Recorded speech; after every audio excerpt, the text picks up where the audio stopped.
is about the journey, what I want to create from chef to tech YouTuber.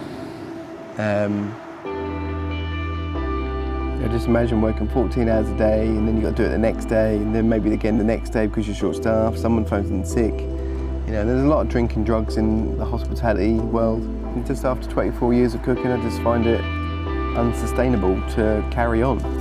And you know, I'm not in a bad position right now because I work at, you know, a wedding venue, which, you know, allows me to have, you know, a bit more time and a bit more freedom, which in a way I wish I'd have found earlier, but, you know, creativity is not really there because it's a wedding venue, so, you know, everything's set and laid out for you. You know, you can change the menus every so often, but once a year for the following year if you want to make tweaks, but you can't be too creative because you have to get big numbers out. So yeah, like in a way you're sort of missing that creativity. And I don't want to go back to restaurants and hotels because you're just literally working 60 to 70 hours a week. And like, I have a family what I want to see and see grow up.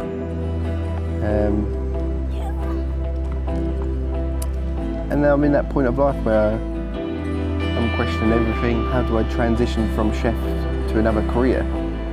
But I have to transition to a career which I'm going to be interested in. This is a bit of a pipe dream, but I mean, you know, we've got to have our dreams, haven't we?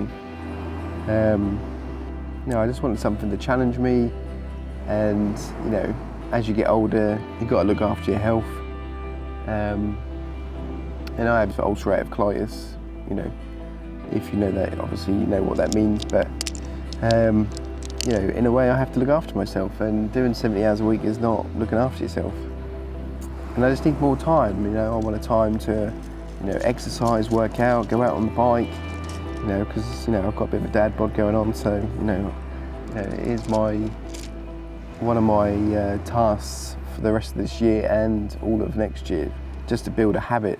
Because I'm quite, well, I wouldn't say I'm great at habits, but I mean, going forward, if I can get this YouTube thing working and be able to spend more time on it, then, you know, that's the idea. That's the sort of YouTube channel I want. You know, tech, habits, you know, more consistent with myself than just being stuck at work all the time.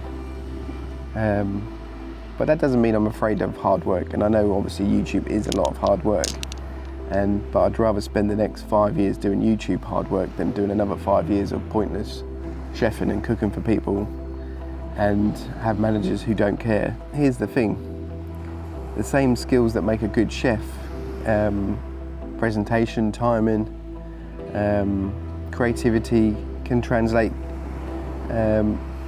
perfectly to content creation. If you sort of take it, you know, you take little bits of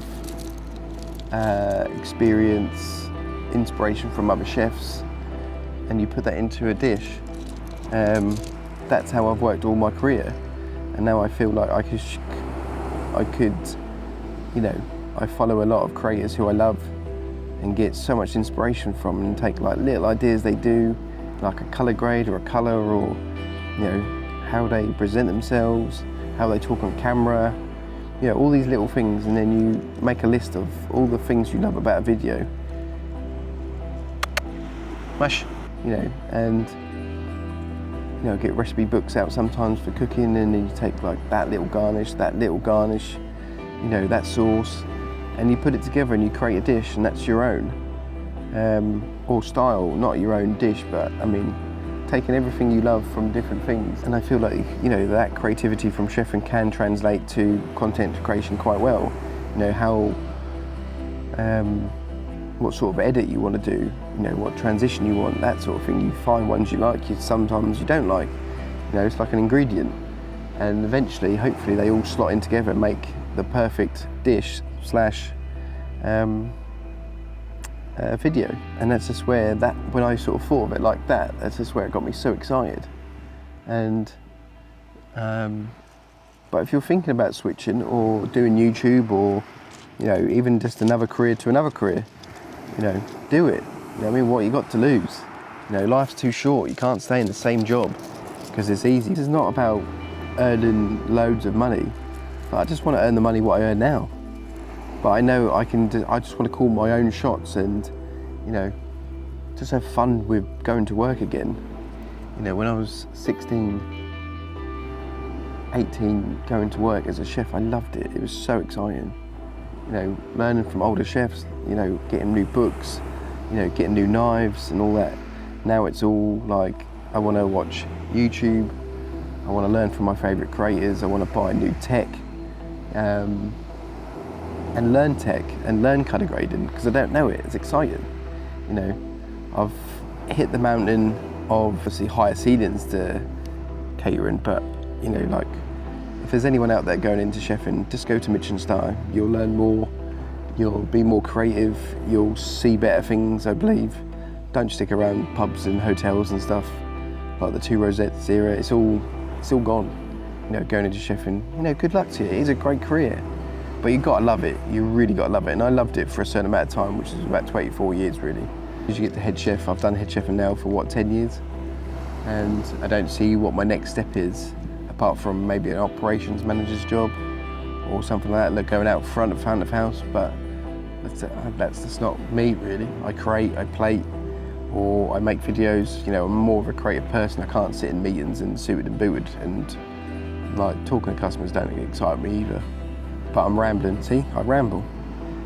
You know, don't waste your evenings watching Netflix and all that sort of stuff, but you know, have a fine balance. Have a couple of nights doing YouTube, a couple of nights, maybe one night watching Netflix, you know, and the other night writing some ideas down, that sort of thing. You know, I used to be an advocate of watching films and programs and watching the latest, what's come out. Oh, have you seen this? Have you seen that? No, the switch turned when I just decided to go all in on YouTube and learn it and keep watching YouTube. Like, I don't watch really many programs now. All I watch is YouTube, which, you know, some would say it's quite sad, but I enjoy my life. I'm documenting the journey from chef to YouTuber with an Action 4. I've got an M4 iPad. I edit on that. I don't have a Mac. Maybe one day, but I quite like iPads and it does what I need it to do. If that sounds interesting to you, or my story sounds a little bit interesting, you know, like and subscribe on the video. You know, I need to get some love on this video just to boost the channel and, you know, start the ball rolling, start the road to 1,000 subscribers. I might be jumping the boat a bit, but you got to try, ain't you? 1,000? Let's try 50. 50. Let's get to 50. See, that doesn't sound too big-headed. Well, 1,000 would be great. Fantastic. Right, on that note, I'm going to love you and leave you. It's quite hot sitting here. Little mushroom wants a drink. See you in the next one.